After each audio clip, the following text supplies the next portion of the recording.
It's June, it's hot outside, but you know what else is coming in hot? Fall of 2025.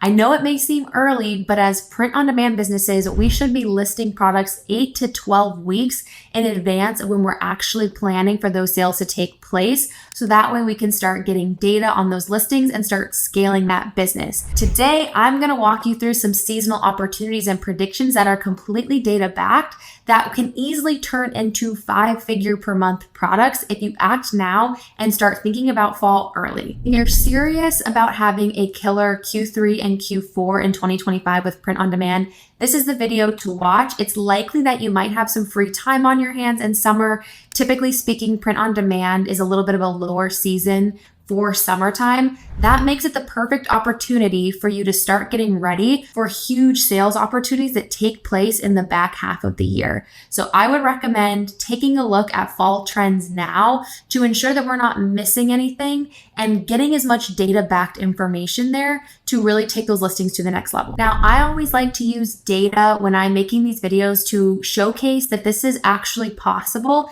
It's not going to always happen where you're going to be able to list a 5-figure product. However, it is definitely possible, and we can use actual data and product analytics to give us an idea of how to make that possible and what are the trends that led to that listing being super successful. And that's exactly what we're going to cover today. So as always, when I'm doing my product analytics, I'm using Everbee to take a look at the back end revenue and sales numbers for different products on Etsy to get an understanding on what is selling and what is particularly driving those sales. So what I've done is I've typed in fall tea and I've just allowed it to search all of the database for Etsy listings to get an idea on the top selling fall teas. What you'll notice here is there are a lot of fall teas that have been around for upwards of 2 years or close to 2 years. But a lot of these teas have, $5,000 per month in sales. But what's important to note here, if a listing has been live for 20 months or even 8 months, these are very niched products and seasonal products. So while it has been listed for 8 to 20 months,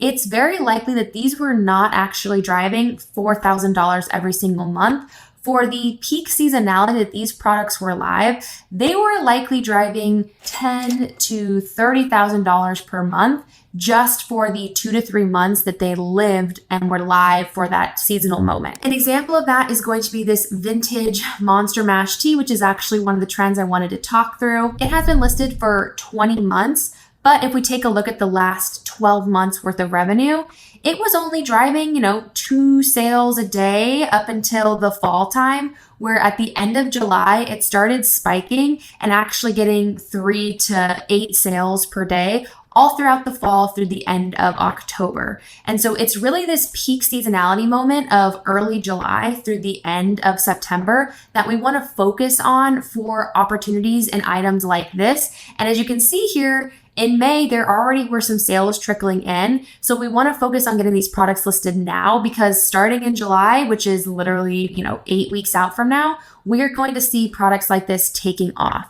And that leads me to the key initial niche that we're talking about with these fall teas. And that is going to be vintage inspired teas. I say vintage, but that can also mean things like retro. As we see here in the data, they have specifically chosen tags like retro monster tea and retro Halloween to win on the auction for these different products. And what I love about that is this is a trend that we've seen perform really well earlier this year with more of this vintage Americana niche. And we're seeing that propel into the data in the last year as well. And so it is something that if we can incorporate more of this vintage element into our fall and Halloween teas, we are likely to have a higher click-through rate than some of the other folks out there because we are speaking to the trend that we are seeing perform well and the actual consumer behavior that performs well now. As we can see with Everbee as well, the retro monster tea also doesn't have as much competition. Don't get me wrong, there are still a lot of listings for retro monster tea,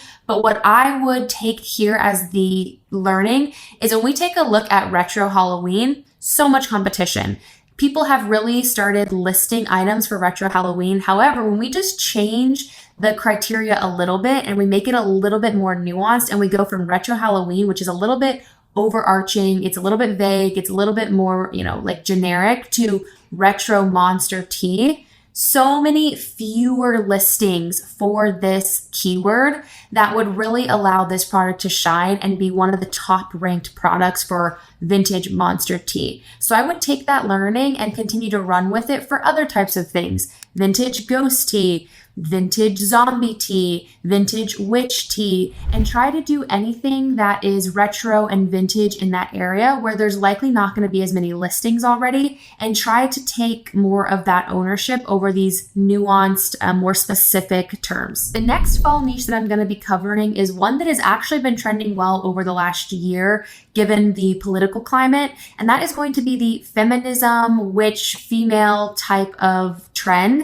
And what we've seen perform well is fall time. The girlies want to hang out. They all want to get together and do cool fall things. We're seeing these funny teas that are specific to feminism and witches across t-shirts like this perform really, really well. And I think it works for, again, you're niching down to like a specific category within the fall tee, and it's making it, more of an identity and making it be a t-shirt that people can wear, not just for technically the fall, but definitely something that would resonate during the fall, but also has a message tied to it that just is kind of like the 1-2 punch for a cool fall tee. As we can see here, this product has only been live for 8 months.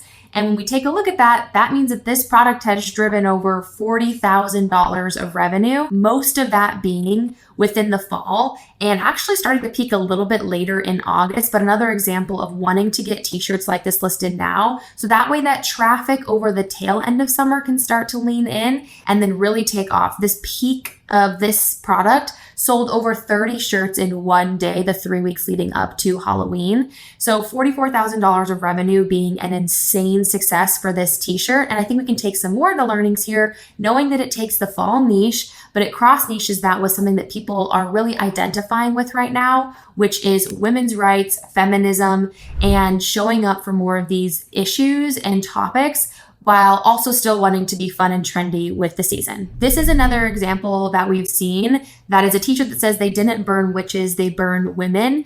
Again, kind of spooky fall time, Halloween time, but driving insane amounts of revenue. Again, only been listed for 9 months. So this kind of trend of like feminism is one that I anticipate will continue to resonate going into this fall of 2025. So it's a good category to start thinking about getting listings up for this, but also potentially outside of fall, how can we cross niche this with different like Christmas or summer and more of that feminism type of opportunity that we didn't see as many things popping up for before the last 12 months or so. Very similar trajectory here. Actually had a little bit of a later spike in trend where it actually spiked after Halloween. So good learnings to take that we are in the perfect moment to start getting these products up and live. So that way the sales can kind of take off for the balance of the year. This one actually, because it's even less fall related, it doesn't have as much like witches tied to it.